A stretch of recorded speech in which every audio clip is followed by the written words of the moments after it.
हकीकत भी यही है। आपने सुना होगा कि अल्लाह के प्यारे नबी सल्लल्लाहु अलैहि वसल्लम की बारगाह में एक सहाबी आए और आके अर्ज करने लगे, या रसूल अल्लाह, कयामत कब आएगी? आपको भी फिक्र है कयामत की? सहाबी हैं, अर्ज कर रहे हैं, या रसूल अल्लाह, कयामत कब आएगी?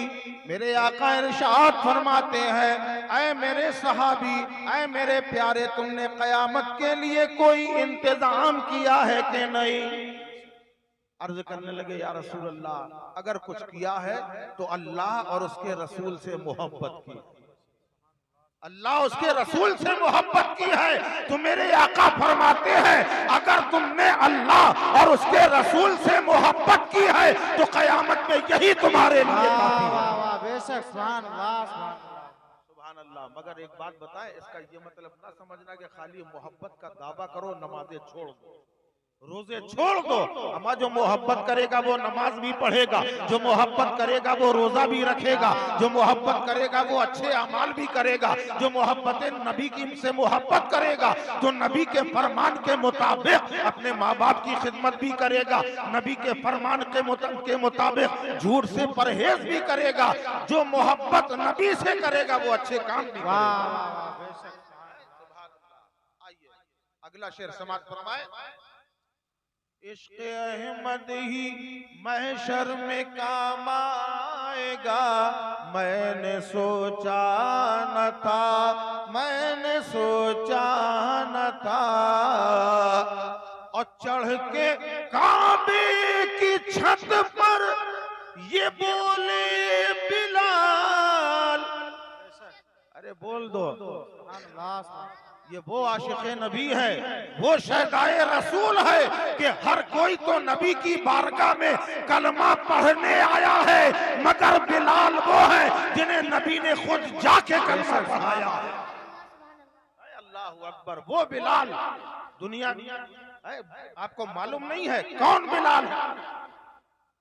ये वो जमाना है कि जब गोरों कालों में फर्क किया जाता था, लोग काले लोगों को अपने करीब बैठाने के लिए तैयार न होते थे, मगर जब नबी की मोहब्बत से हजरत बिलाल सरशार हुए हैं तो दुनिया ने वो मंजर भी देखा है कि ये वो बिलाल है, ये वो बिलाल है कि जो उमैया के गुलाम है, रात रात दिन जिनसे काम लिया जा रहा है, दिन दिन भर जिनसे काम लिया जा रहा है, न सोने को मिल रहा है, न आराम का वक्त मिल रहा है, मगर कुर्बान जाओ ऐसा आका किसे मिलेगा कि रात की तन्हाई में जब हमारे आका प्यारे मुस्तफा सल्लल्लाहु अलैहि वसल्लम बिलाल के घर के करीब से गुजर रहे हैं, किसी के कराहने की आवाज आ रही है, किसी के रोने की आवाज आ रही है, किसी की सिसकियों की आवाज आ रही है, उम्मत के गमखार नबी हमारे आपके आका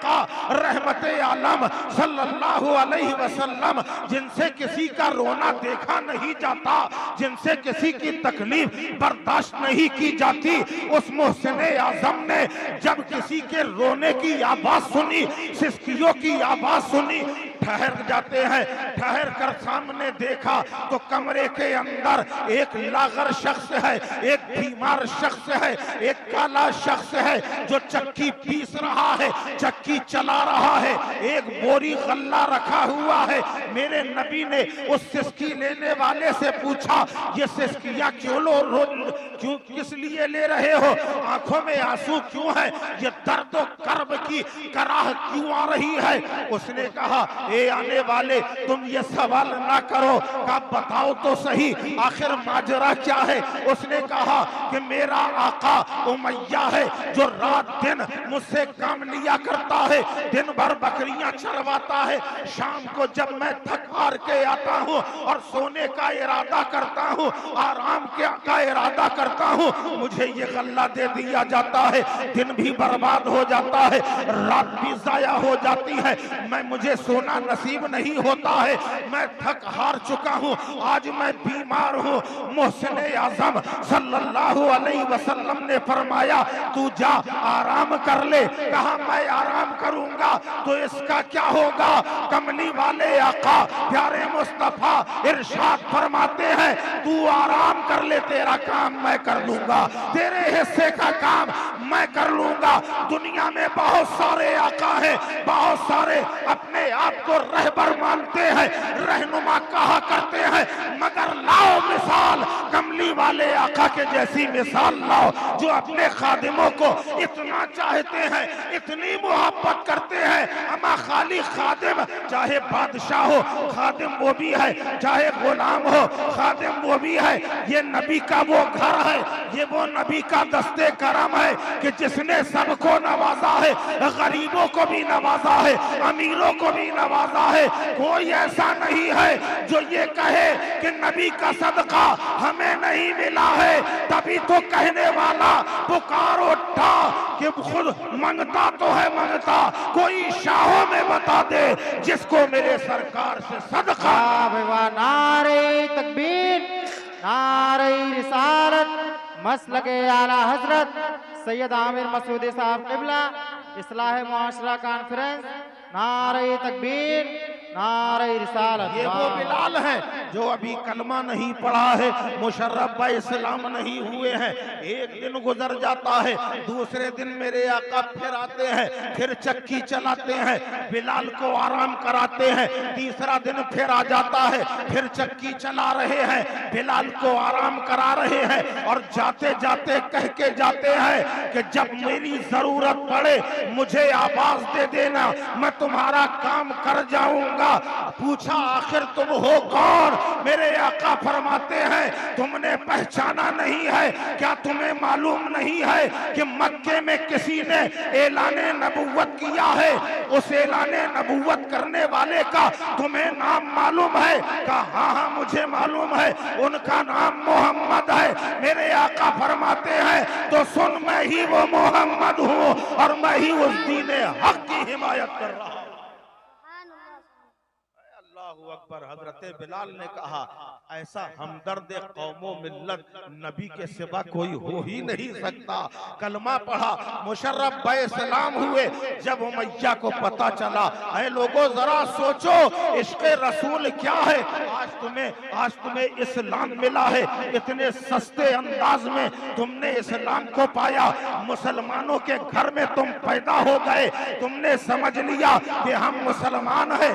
एक मुसलमान होने के लिए क्या क्या करना पड़ता है, क्या क्या जिम्मेदारियां हैं। इस्लाम तुम्हें बड़ा सस्ता मिला है, इस्लाम देखना है। हजरत बिलाल से पूछो इस्लाम क्या है कि जिन पर उमैया के जुल्म ऐसे हैं कि तांबे की जमीन बना दी जा रही है, तांबा बिछा दिया जा रहा है, लोहा बिछाकर गरम लोहे में, गरम तांबे में हजरत बिलाल को लिटाया जा रहा है कि इस्लाम से मुंह मोड़ लो। हजरत बिलाल कह रहे हैं जान तो दे सकता हूँ मगर इस्लाम नहीं छोड़ सकता, कलमा नहीं छोड़ सकता। अरे वही बिलाल है कि जिनके जिस्म मुबारक पर अंगारे डाले जा रहे हैं और ऐसे अंगारे हटाया नहीं जा रहा है। हाथों को बांध के रखा है, बिलाल के पैरों को बांध के रखा है, उल्टा लिटा दिया गया है, नंगी पीठ है, बरहना पीठ है, आग के अंगारे रख दिए गए हैं, चर्बी पिघल रही है और चर्बी पिघल पिघल कर अंगारों को बुझा रही है। उसके बावजूद ईमाने बिलाल देखो कि तुम ऐ उमैया मेरी खाल तो निकाल सकते हो, मेरी जान तो ले सकते हो, मगर इस दिल से मोहब्बत नबी को जुदा नहीं कर सकते और इस्लाम से मुझे दूर नहीं कर सकते।